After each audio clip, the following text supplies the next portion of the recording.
Right. Let's give it a couple of minutes, then we can start.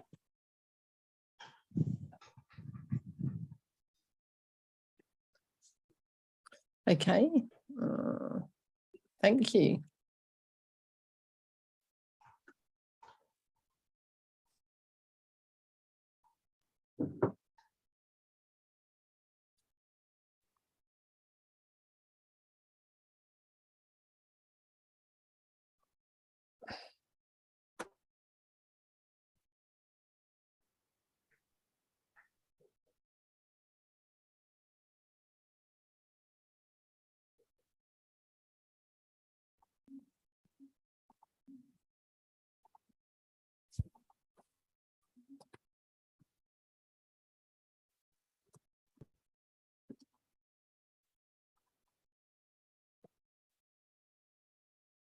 So we'll let people join in, and we can start off with we can kick off the call. We have the Metacampus team with us, and today we want to talk about building communities for the decentralized world. And we can get started. I'm Ankur. I'm the co-founder of community platform called Unify. We're an all-in-one community platform for creators, brand, and businesses to create their community, their own branded community directly on their website or an app, and host discussions, events, or poll with their audience and create deeper relationship with them. To get started, I think Alison and Christian. Alison, you can introduce yourself and follow it up with Christian, and you can talk about how you got into the business and your background. Happy to hear from you and learn from you. Yeah. Okay, brilliant. Thank you. Well, firstly, a massive thank you for inviting us both to be here today. It's given us a real opportunity to just do some kind of thinking, reflecting, and hopefully an opportunity to, as we said earlier, to come to the group and share our thoughts and to learn from other people's questions and thoughts as well. So as you said, and as it says, my name is Alison Alexander. I am the co-founder and director of ethics and social policy at Metacampus. What did I do before? Well, I always call it my career one. So in my career one, I have a long history, as I always define myself as quite old in this world of Web3. I have a long history, 30 years experience of working in the public sector. I started my career as a youth and community worker, which I think is really apt now that we're here often talking about community. So lots more about that as we go on. And I ended my career in the public sector being the chief exec of the local authority, of one of the local authorities in the UK. Okay. And since then, my journey into Web3 has been initially through virtual reality, where I was CEO of a company that produced virtual reality, a bit more of that later. And then I have joined with Pera and the team, and now we have launched Metacampus. And again, after Christian, we're going to have a little bit of just who Metacampus is and what it is and what we do. But so over to you, Christian.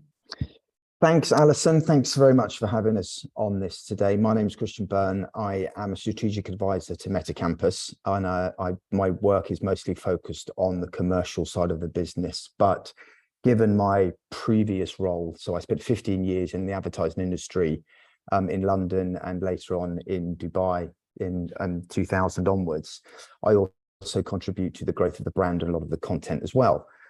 Before Metacampus, my career is pretty much split into four. So the first part was advertising for 15 to 16 years, working for various kind of large and smaller agencies. I then was consulting, just doing my own thing, strategic consultancy. I then started a coaching practice, leadership coaching practice for 5 to 6 years, some of that which I still do now. But more recently, I joined the team at Metacampus, as well as I'm been in the early stages of raising some pre-seed for my own Web3 startup, which is really exciting and equally challenging as well. So yes, I've been with the team at Metacampus now since inception. We're hugely excited to be launching very, very driven and inspired by the work we're doing. And as I think we're going to discuss throughout the next 45 minutes to an hour, we really are contributing, like everybody else on this call, to an extraordinary moment in history, really, as when it comes to what's happening with Web3 and decentralization, and the possibilities and the opportunities that's opening up for all parts of our society, not just business, for culture, for politics, for across the entire landscape. So Alison, do you want to just give them a bit more background into Metacampus? Cool. Yep. Is that okay if we kick off with a little bit about Metacampus? Sure. Yep. So just to put it into the context, so Metacampus was founded by Pere Perez. And so if anyone wants to check him out on LinkedIn or on Twitter, he's Ready Pere 1. And whilst, as we've both said, we launched in January 22, Pere himself, along with the team that he's collected, we've all got long histories in different professional backgrounds, but Pere particularly in the whole world of technology. And specifically over the last 10 years, he founded a company that focused on 360, virtual reality, augmented reality, motion sensors, and also around creating virtual environments. So very much what we call now working in the metaverse. Pere and I particularly, we did quite a lot of work together on producing virtual reality films. And for me, this is really important because we produce them to help professionals walk in the footsteps of children, particularly children who have been abused or disadvantaged. And then he and I did further work to develop some films around young women and boys who have been victims of what we call in England child sexual exploitation and child criminal exploitation. Now, all of this, what does this have to do with like the metaverse, Web3? It's hugely important because this gave me the insight into what the metaverse can achieve. By going into VR, you really do get the opportunity to engage somebody's head and heart and secure a behavior change. And we need to think about the world that we're creating in the metaverse is going to be that. So, but from there, Pere and I also, just before COVID, we developed our first platform where young people could meet with their therapist, social worker and teacher to engage in kind of therapy or education. And this was really a metaverse platform. And again, the impacts of how it empowered young people to share their secrets and to engage with somebody really brought to life to me the value of the metaverse. So in 2021, Pere shared with me a couple of documents, which I'm going to drop into the comments, around how you could use Web3 to change the economics of the world, which sounds like a big claim. But I read them and I was just like, I'm hooked. That's it. I am in. And so since then, in January 2022, as Christian said, we launched Metacampus. And the vision of Metacampus is to unlock human potential through making the digital world much more accessible and inclusive. So Christian and I spend our days actively contributing to this discussion around how do we address the inequalities that have happened and been going on for years around job opportunities and wealth generation. And how do we do that? So at Metacampus, we have three main pillars that help us do that. We focus on training, a training pillar, a transformation pillar, and a realization pillar. And just really briefly, that training pillar is about that we're curating a training program that allows people to master Web3, combining education, technology, and the culture. Because the whole thing we're going to talk about today is around the culture and how we have to change our mindset, which brings us to the transformation pillar, that we really got to help people move from centralized to a decentralized mindset so that they can operate in this new world. And then finally, bringing us to that realization, the element of Metacampus, what we also do is we generate new services and businesses. People come through our training program, they then become founders, and then some of them we link with investors who want to go forward and work in the Web3 world. So that is how we use those three pillars to help us on our vision to really bring about change in the world to create a world where the global populations can access the breadth of Web3, and that we're much more inclusive and driven by communities for communities. So that's what we're about. Great to learn more about what you're building at Metacampus.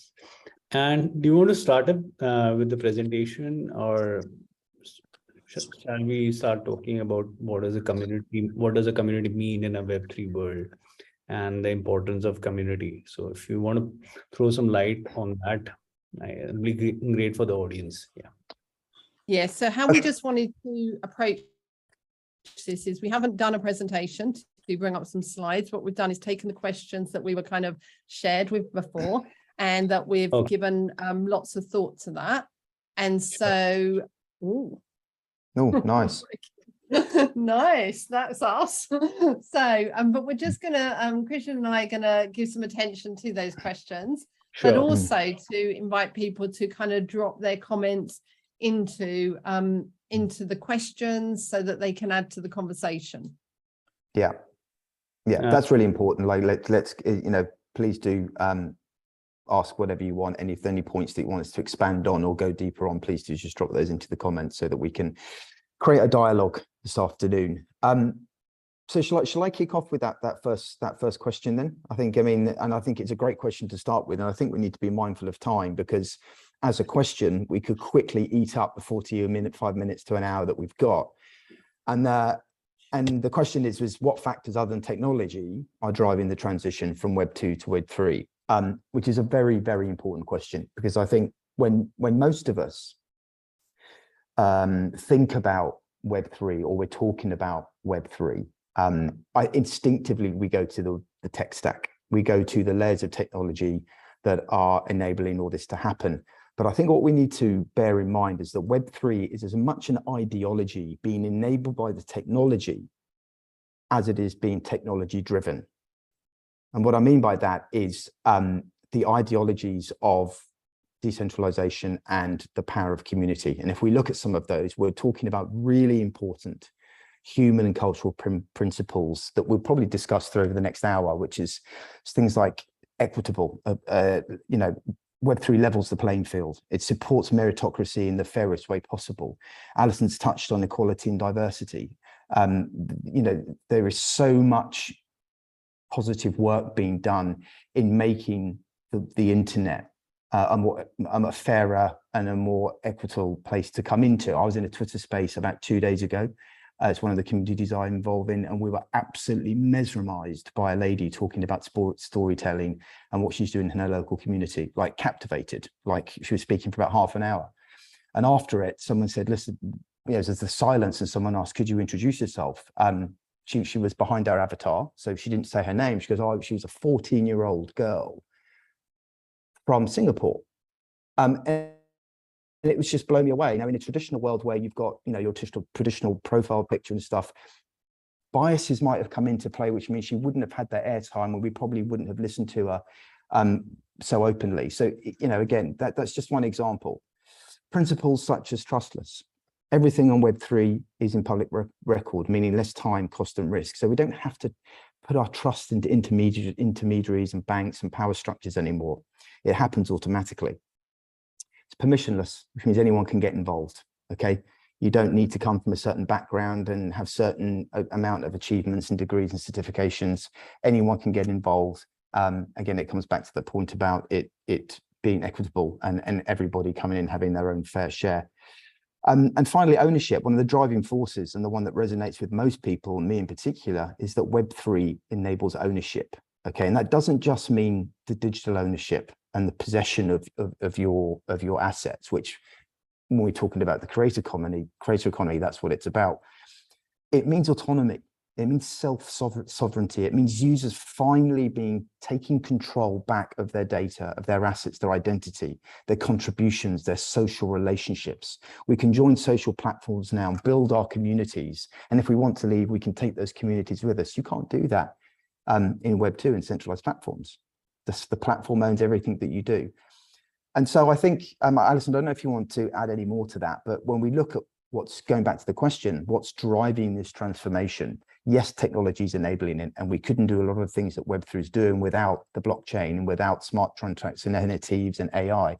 But most importantly, it's about understanding the ideology that has been demanded, insisted by people are standing up and taking their power back. And that's been expressed through decentralization and through the power of communities coming together to self-govern and organize themselves around business and around ideas. Sure, Christian, thank you. And I think I just want to build on what Christian is saying around how we are very much focused, or I believe so much of what we're all seeing, whether it is on Twitter, whether it is in the Discord, whether it's on the Telegram, whether it is on even LinkedIn, which is becoming slightly more Web3 orientated. Actually, it's all about being driven by people to say, actually, we really do want a different world. And so when we say, what is it? Why are we looking at what factors other than technology are driving the transition? It's people. And I think this is a really important point. People are driving and have been, I mean, the whole concept of crypto that came about, like these things were created because people were saying, we want a different way. We have been living in this centralized world, and we have seen how that has grown, and that we have still got huge inequalities. And now we want to have an opportunity to live differently. I was going to say to do business differently, to do every part of our life differently. And what we want to do is to make sure that in doing that, the new world that we're building is very much about by the people, for the people, which comes back to that concept of community ownership.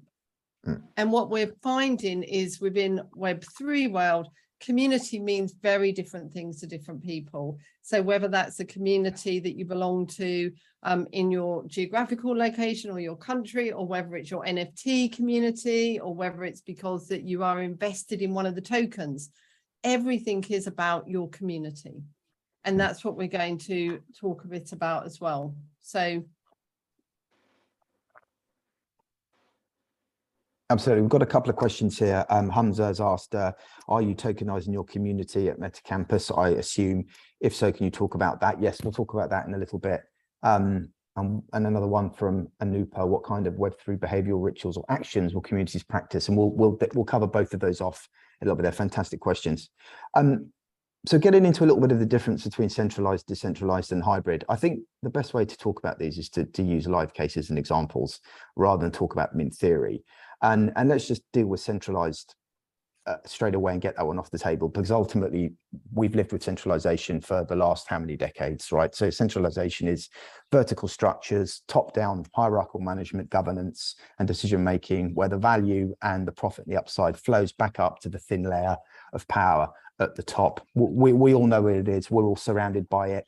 It's not to say it's necessarily been a bad thing, but I just think now that we've got Web3 and we understand the potential of decentralization, we have contrast and something to compare it to, and that's what people are pushing back on. So when we come to the idea of decentralization, that doesn't necessarily turn centralization on its head. I think we need to think in terms more of how we would visualize a community, which is very apt given the conversation. We need to think in terms of a circle with everybody connected, where management, governance, and decision-making is done by a community and orchestrated by some kind of recognition value currency, whether that's a token or whether it's, it doesn't necessarily have to be a token. It can be recognition in other ways. I mean, I'm sure we're all part of NFT communities here on Discord, and our contribution to those communities are tracked and monitored by community managers, and sometimes we're given access, we're given whitelist drops, we're given various different incentives as a result of that behavior. But because we're all galvanized around a central idea, that's hugely motivating and means we have skin in the game. So I think when we think about decentralization now within a business sense, I guess the best example of that is to talk about DAOs, in which decisions are made from the ground up, governed by, the community that is organized around whatever the DAO is there to do. A DAO is a decentralized autonomous organization. If anyone wants to know more about them, we can talk about those, but those really are the kind of corporate might not be the right word, but they are the new contemporary organizational structure that's been created by decentralization. Very, very simply, they're a modern version of online communities that share one bank account and where the members vote, decide how things are done, based on their contribution or the level of ownership that they have of the token of their particular community. And then when we come to hybrid, it's really a mix of the two. I think most of the projects and use cases we read a lot about in the media are hybrid examples. And I guess the easiest one to talk about would be Yuga Labs. I mean, Yuga Labs is a centralized business. It's a company for profit incorporated in Miami, and yet all of the projects that it does are decentralized. Namely, obviously, the Bored Ape Yacht Club. The ape coin that released as its token, and the other side, which is launching imminently. But there are some other fantastic examples of hybrid projects that are leveraging the power of decentralization community to drive their business. I don't know if you know a brand called The Hundreds. It's a very popular streetwear brand, and they have a mascot called the Atom Bomb. So if anybody's got the Atom Bomb NFT, let me know, because I think it's an absolutely brilliant project. And by holding an Atom Bomb NFT, you get access to the Discord community, and where there are other fans of the brand that have come together, and through various contributions, you get access to merchandise. And it's just a nice way, it provides brands in a way to meet. But what's really interesting about this use case that I think is relevant to showing how communities can drive value and be recognized is that the Hundreds, from their centralized operations, spontaneously announced that it would be paying royalties in the form of in-store credit to the owners of any of the NFTs that were associated with their up-and-coming collections. So what that meant, if I had a particular Atom Bomb that was showing up at a collection, I own a percentage of that IP. So what that does to me is it just raises my level of commitment and fandom up to the next level. I don't know if you want to add anything to it, Alison, in terms of just making that distinction between the two. No, that feels good for me, unless there's any additional thoughts or questions around that, but that feels helpful, Christian. So shall we jump on to 3? I like the backdrop. Thank you, everyone. So this is about the tools and the platforms in the market that will empower community members. And I want to take this in 2 bits about the tools that I think are there to empower community members. And then it's about how they use those in that decentralized marketing revolution. So in terms of the tools, I see really the tools are around those ones that all of us, I'm going to suggest, on this call might be familiar with. So the tool of the blockchain, the tool of crypto, the tool of wallets, the tool of NFT projects, the tool of the metaverse platforms. Yeah, all of these are tools that are in our own armory to use. And the most important thing that we think is that we need everybody to know about them. So as Christian said, when people join into NFT projects, one of the most important things is that many of them offer utility, and the utility is around education, because they will also say the most important empowering tool is the more that people know how to use the tools of Web3, the more that they will become more powerful as an individual. So for us, we see the tools very much around those like blockchain, wallets, crypto, metaverse, NFT projects. But what are some of the usages I wanted to just talk about around? So for instance, the blockchain. If we look at the blockchain, and for somebody like myself, I could think, oh, that's a technology, and I don't understand how all the technology works, but I don't need to know that. What I need to know is what it can bring me and how it can benefit me. And we've been doing quite lots of discussing with people around how the blockchain is a really helpful tool for people to store their own information. As we said earlier, that actually in centralized systems, everyone owns our data and sells it to the highest bidder and does what they want with them. Well, actually in the blockchain, I would hold my own data, and I would be able to sell it if I wanted to, and therefore I'm able to use that as a resource. I personally can monetize myself through the blockchain by doing that. So for me, it's about how do we, using the blockchain, that one example is we can hold our own data and we can sell our data to those who want access to that data, but also the point of holding identity in there. For me, I think it's really important that people are able to hold their credentials in there.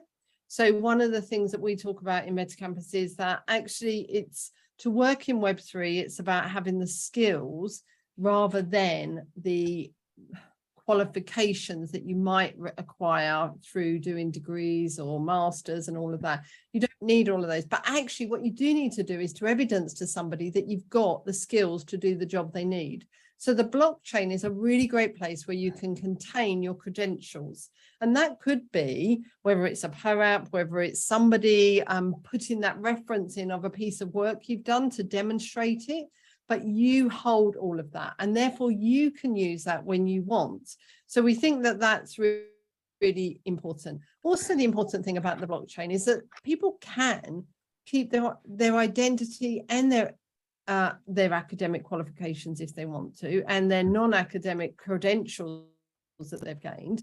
And actually that helps when people might have to move countries. At the moment, we see people will move countries and that they won't have carried with them all of their credentials. And actually they get disempowered when they first appear in a new country because they can't take up the employment. If I think of people who might come to England who want to take up a job, whether in the medical profession or as a teacher, and they can't until their qualifications follow with them. If the blockchain is used to give people that storage where they can hold that, you immediately empower community members to actually really make the most use of their own skill set and their own qualifications.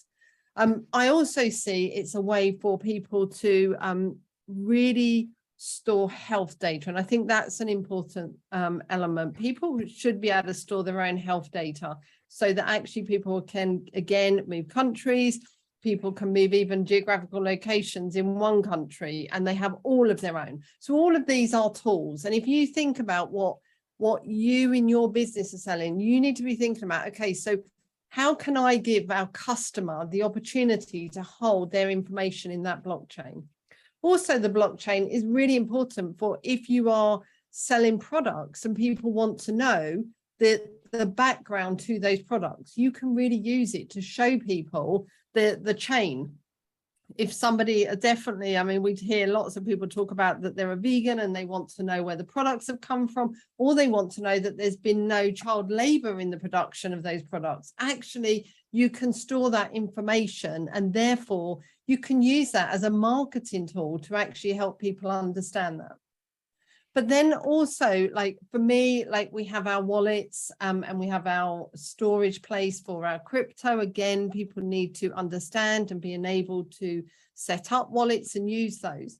But it's the same principle again, that people can store their possessions in there, whether that be their crypto or whether that be their non-fungible tokens that they have, their NFTs that we all talk about.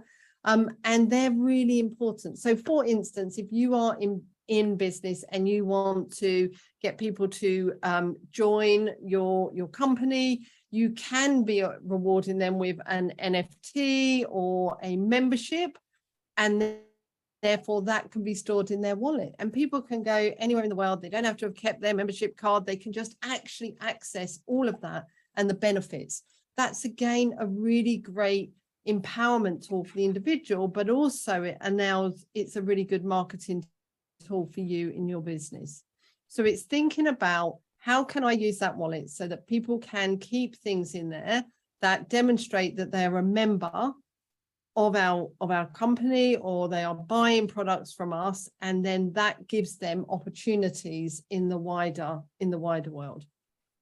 And then if you have the metaverse, I started with talking about how I learned about the metaverse and going into the metaverse. If you look at the metaverse now, Everyone is saying that within the next 5 years, everyone will spend a number of hours a week in the metaverse, and they'll do 5 main activities in that. And therefore, it's really worth you giving consideration. Do you operate in those ways? So, for instance, the big areas are that people will do social interaction in the metaverse. People will shop in the metaverse, and that they'll do all sorts of shopping in the metaverse. People will learn in the metaverse.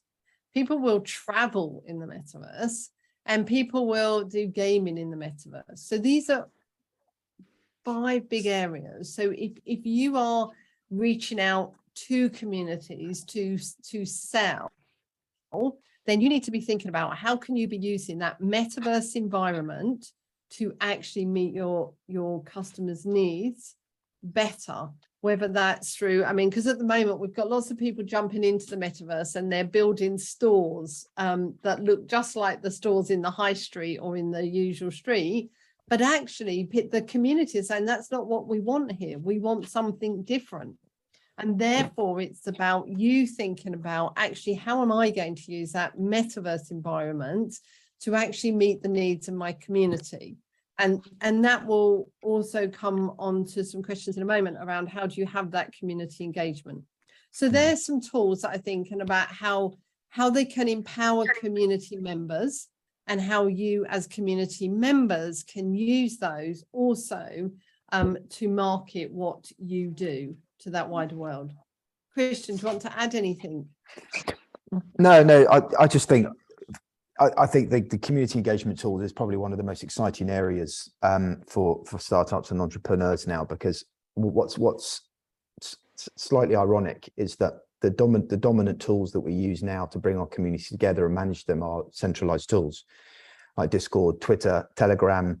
The mighty networks is another one. You might have something on Slack as well. All of these are centralized businesses that we're using to create, manage, and grow decentralized communities. So look out for innovation in that space. I know that there's Circle, Cube, Module, Beyond. These are all really interesting community first Web3 startups that are coming into the market. So I think over the next sort of 2 to 3 years, we'll start to see a lot of those big community platforms that we use now disappearing, and what native Web3 community platforms built on the principles of Web3 and the Web3 technology start to come to the fore. But those are kind of the infrastructure tools more than anything else, more than what you've been talking about. Jonas, I just want to jump in. Jonas made a great point about wouldn't different levels of ownership increase power of certain people in community, which means you end up in inequality again. Yes, the answer is yes, and like no, the decentralization isn't perfect, and it's down to the community to monitor that. And also, I mean, the entry level to some of these communities is extraordinary. Like Friends with Benefits is a FWB, is a very famous social DAO that brings artists, creatives together in a community. It's kind of a networking social place. I think the NFT to get into that, I think, is about 6 or 7 ETH. I mean, you know, you're talking, you know, and even Pool Suite, which is one of my favorite communities now, is $2,000 just to get into the community if you're buying one of their memberships on the open market. But when you're in that community or you're in that particular DAO as well, I think it's up to the people that have created that to manage that potential inequality that could happen by someone coming in with $1 million going, well, I'm just going to buy all the tokens and I've got all the voting rights, or I've got all the governance rights. Most of that, yes, they are smart contracts, most of which now are capped so that that people can only own a up to a certain maximum if they're buying their way in. But what's nice about tokens, and we're sort of creeping onto the token conversation, is and this comes back to the point of it being fair and equitable, is people will earn their way in. So you can join a DAO for free and earn the token through your contribution. And this is where the Web3 model becomes, the decentralization model becomes really interesting, because it means people that normally wouldn't have the opportunity, doesn't have a huge amount of fiat to come in and buy the token, can earn their way in meritocratically through their contribution to the business. Just Bernard's asked, please, at this stage in Web3, can we really say that the space is No, far from it. And it's a great observation, Bernard, because like I've said, most of the blue chip NFT projects that we all celebrate come from centralized corporations like Yuga Labs. But it's changing, and it needs people like you and the people that are in the space to keep pushing and keep innovating and keep creating projects that are Web3, native Web3 kind of decentralized first businesses. So shall I move on to question 4, to the next one, which is talking about how to guide and recognize contributions within the community while growing the project? I think this, you can answer this question either through the lens of Web3 or not, but I think it starts with basically planning and having a clear understanding of the structure on which that community is built. And I know that sounds really obvious, but you can easily see being part of a community that is lacking any kind of structure around it. And a great tool for that is something like there's something kind of a minimal viable community canvas. So an MVC canvas, you can find these online. It looks a little bit like a lean business canvas. And all this does is it helps you get clarity and visibility to the basic pillars around which you're building your community. Okay, which sounds like the purpose, the goals, the values, the behaviors that you want, and the behaviors and rituals, coming back to the question that was posed by Anupa. And just by having that as a document and making that information freely available to everybody that comes in, you start to set the roles, and you start to set the framework and the conditions for being part of that community. Any Discord community you go in, the first thing they do is read the rules, and you have to scroll down and click an icon. So, I mean, that's standard practice. So, and when we talk about growth and contribution and recognition, they're all sort of part of the same conversation, really, because when you're in a community, if it's run properly, anybody in that community can see what needs to be done. Anyone can see what the goals are and the activities that they need to do. They can vote on the key decisions that need making, and that can be tracked either by a tech layer or it can be tracked manually as well. And so that the community managers track and reward members in the way that has been set out in the community mandate. And that ranges vastly in complexity. I don't know if anyone here knows Operation Sin, which is Llama's new project. So I've been part of Operation Sin since it started for the last several months. No one really knows still to this day what that mint is going to look like as an NFT project. Yet it's probably one of the most thriving active communities on Twitter and on Discord. So go back to the question in terms of how they're recognizing contribution. They just have a very active, always on global community, community of community managers, watching different people on Twitter, watching their contributions and rewarding them with different certificates and different roles within that project. And it's extraordinarily successful, even to the point yet where nothing's been minted, nothing's been fully revealed in terms of what that's going to look like. But people just love the community. So yeah, and going back to Friends with Benefit, I mean, that's one of the original communities, and they have both an NFT to get into the community as your entry card, but then they have a social token that you earn based on your contribution. And the community is governed by the FWB social token. But what's interesting is with all DAOs, is that the value of the tokens rises the better the community does as a whole. So the incentives are aligned for all the members to work together towards that common goal. So I think it starts by being very, very clear up front about the structure and framework of what your community does. And a minimal viable community canvas is an excellent and very simple tool to do. And that it works equally good for a Web3, a decentralized community, as it does for perhaps something you might be building on your own in a Slack channel or something else. It just gives you that clarity on all parts of that, so that everyone knows what the goals and principles and values are, and then you know exactly how you can reward contributors going forward. It's also, that's quite an empowering tool itself, isn't it, Christian? Because if you didn't start in this project at the beginning, or in the DAO, and literally you then come across it, Actually, if you don't have a means of getting all of that information, you can join the Discord, you can join the DAO, and you can feel really like, oh, what is this? I really like what I've heard as the vision, but I don't understand all the parts. So the more that projects can really have that very explicit, yes, we all sign and click for we agree the rules as we join, but there's something else about actually having this as that really upfront where I can constantly check it out so that then I can decide. Like, I've bought into lots of NFT projects which all have their Discord and their Discord community, but sometimes you've got to really unpick a lot to find out. So I might join a group because I liked the art. I might have joined it because I liked the value base of what I heard somebody talk about, or that they're doing a particular funding project that they're doing. But actually, it sometimes takes you a long time to understand all of it. And I think we could all learn from this tool itself as to how we can purposely empower members to come in, look at what we do, and decide if they want to stay a part of the group. And also it allows you to make that individual decision as to, am I going to invest an hour a week in this project, or am I going to have this as my 10 or 20 hour a week project?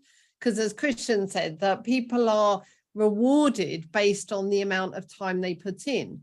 But if you don't understand it all, you could waste a lot of time investing in it when actually that wasn't the project you wanted to.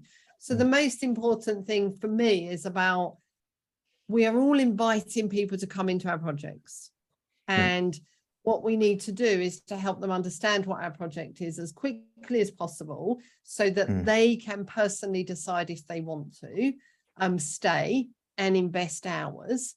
And then they can also then decide how, as I say, how active they are, and therefore how much they're rewarded and how much they then get into the voting into that DAO. So for me, there are loads of particularly female projects that I've got involved in, like Tussle Drive, Not Your Bro, Honey Badges, loads of different ones which I've got involved in. But on some of them, it's taken me a while to work out what they're about and if I'm going to invest a lot of my time or a small amount. And I could have been empowered more quickly if they'd used a tool like this. So I think that's a really helpful thing, that if you are building a community, that you think about, somebody might join 6 months or even a year after you've been going, and you need to give them the same ability to join and to make those decisions.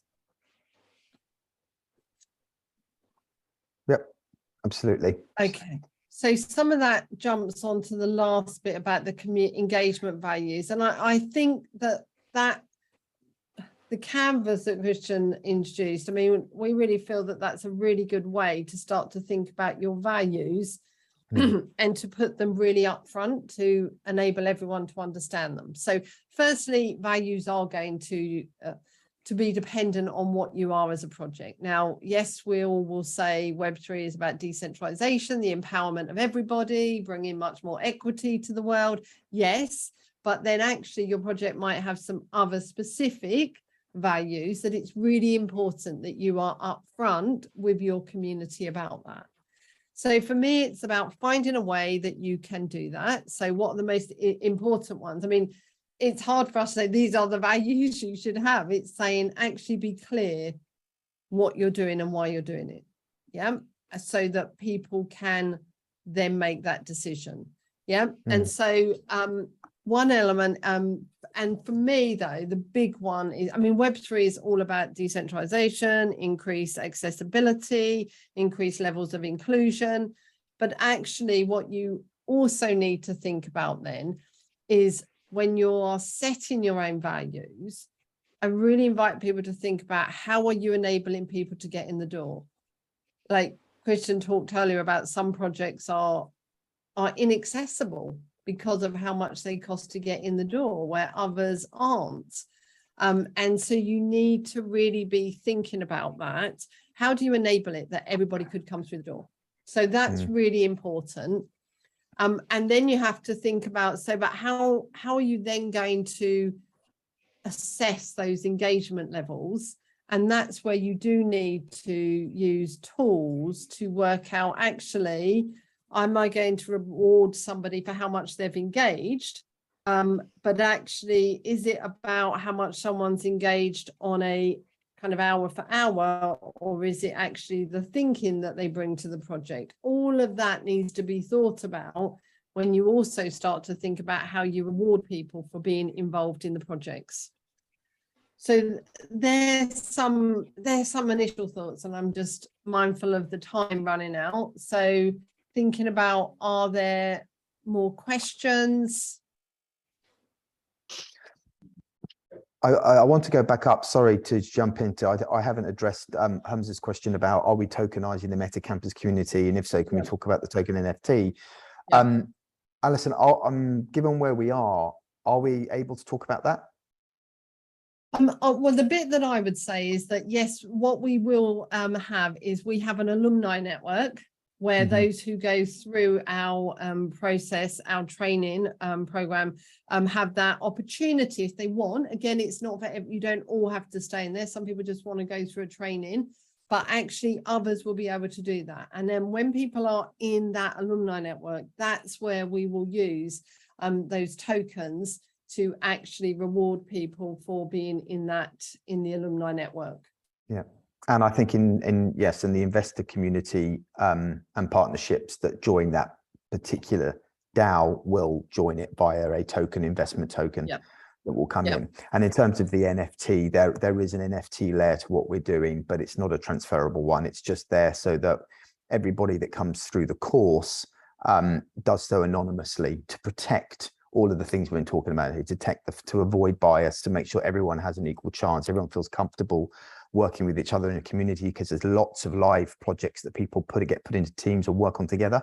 So it's learning by doing, not just learning by theory, and to take the bias out of any of that, so that we can, we don't have to think about curating teams around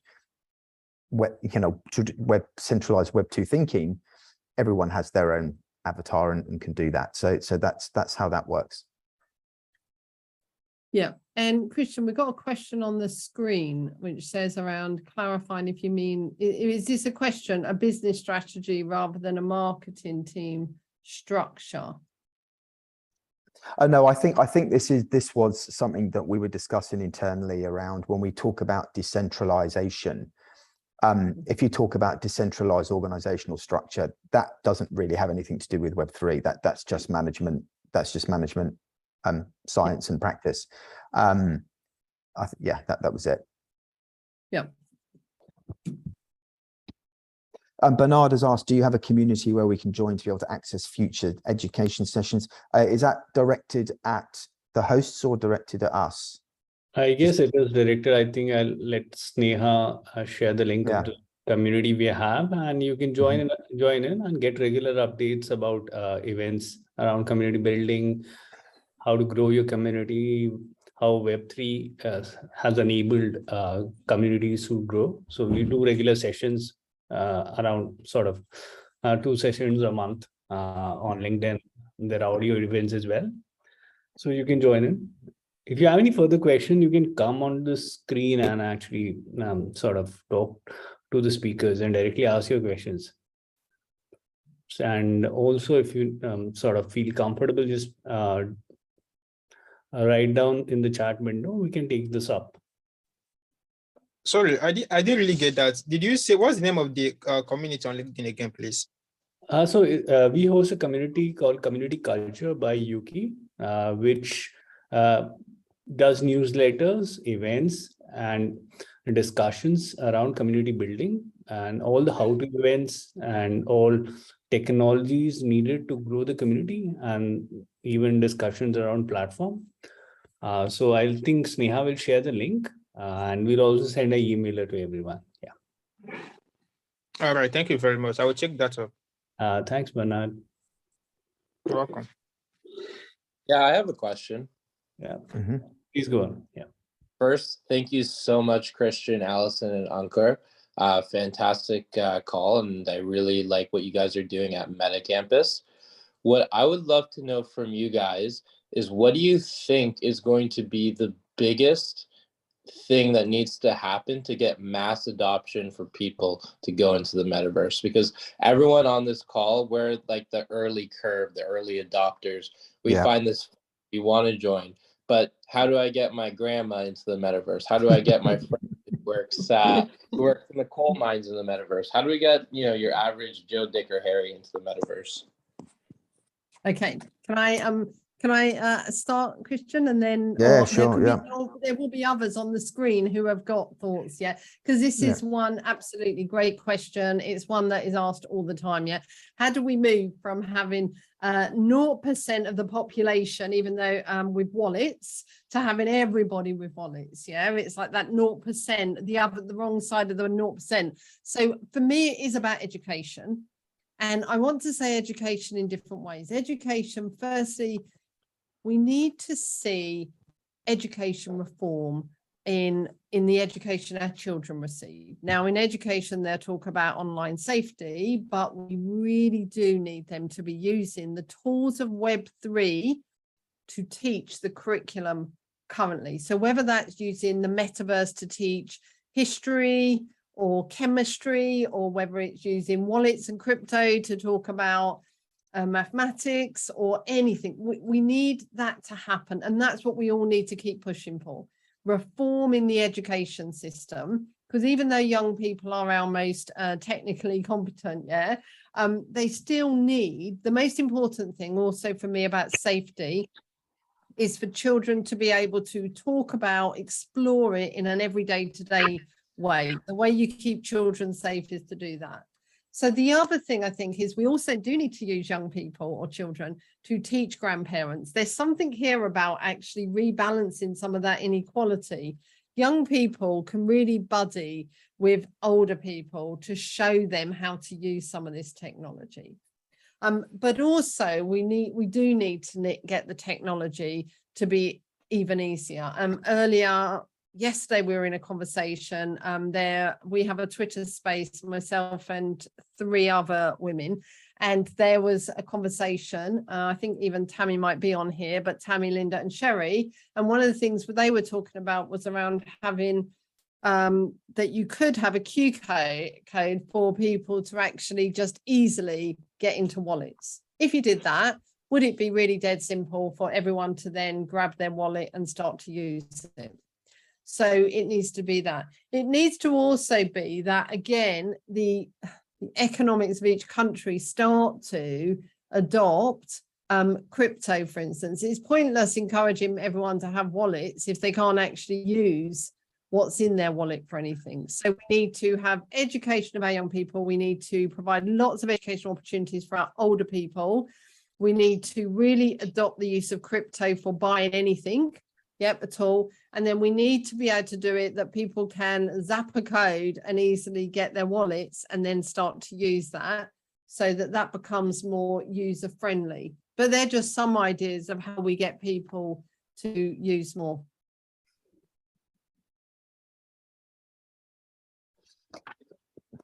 Yeah, I think. No, I just wanted to add to that. I mean, ultimately, specifically getting people into the metaverse and using metaverse-based experiences, I think it boils down to 3 factors, all of what Alison has just said. But fundamentally, we just need use cases, and we need good, decent, well thought through applications that are relevant to different age groups and different types of needs that are out there. And I think that comes with investment, whether that is institutional investment, whether it's private investment. And it comes, I think that point about young people kind of teaching upwards is really important. I mean, I love this new idea of young mentors, particularly in Web3. I learn more from people that are half my age and younger than I do from the people that are my age, because it's culturally they've got the energy, they're in the language. I mean, even my 11-year-old daughter, watching her on Fortnite and watching her on Roblox, is an education for me. So I think it's the sum of all those parts. I think we just need more use cases, more investment flowing into it, and more education about what the metaverse is and isn't, and how to access it. So Can to I some of the just part- add too about building on what Christian said, use cases, really important, but also I want to add around interoperability. It seems like a really boring word, but it is really important. Whatever, if you are a builder and you're building something, it's really important that you think about how that will, how people will be able to jump in and out of your platform as well as in and out of others. That's the bit that will also help us address the issues of inclusion. When people can't transfer their assets from one platform to another, we start to be exclusive. And that's a really important point. So if you're a builder and that's what you're doing, then please always be thinking about how do I do that? And there is a new Metaverse Standards Forum that is looking, and they are focusing a lot of their attention in the first instance on interoperability because of that real need to enable people to transfer assets and to jump in and out. So also because it's about, you want people to be able to see difference, and you don't want people to just go into one metaverse, decentralized, and stay there. You want them to go into different places. Yeah, I'll get a sort of talk about it as well.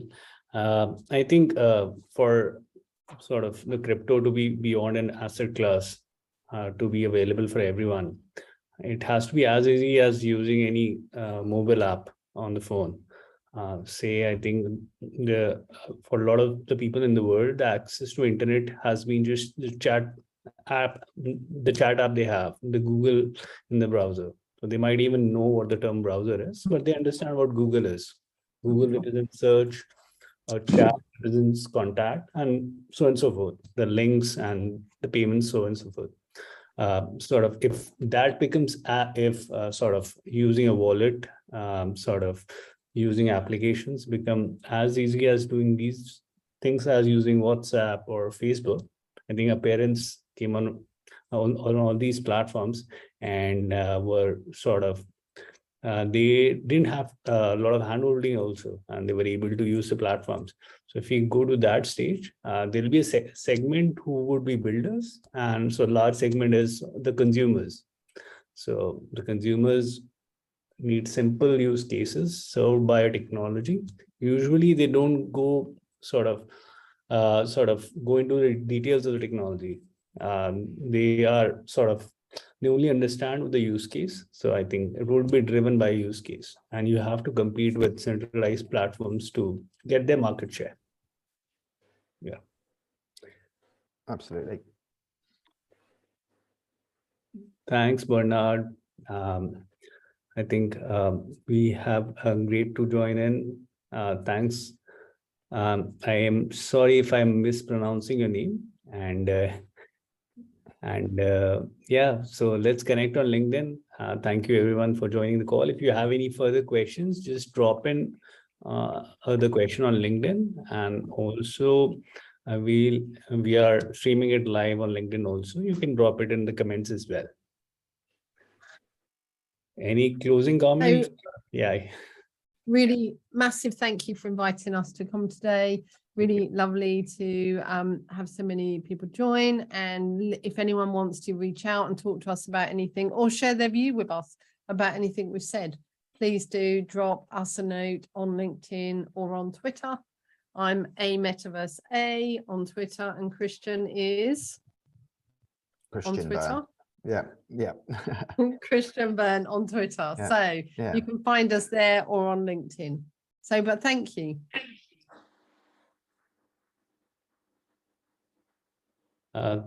Thanks for joining in. Looking forward for everyone to join us for the next session. And thank you both Alison and Christian for joining the call. Thank you. Thanks very much indeed. Bye. Thanks for having us. Bye now. Bye. All right, bye guys. Bye, Bernard.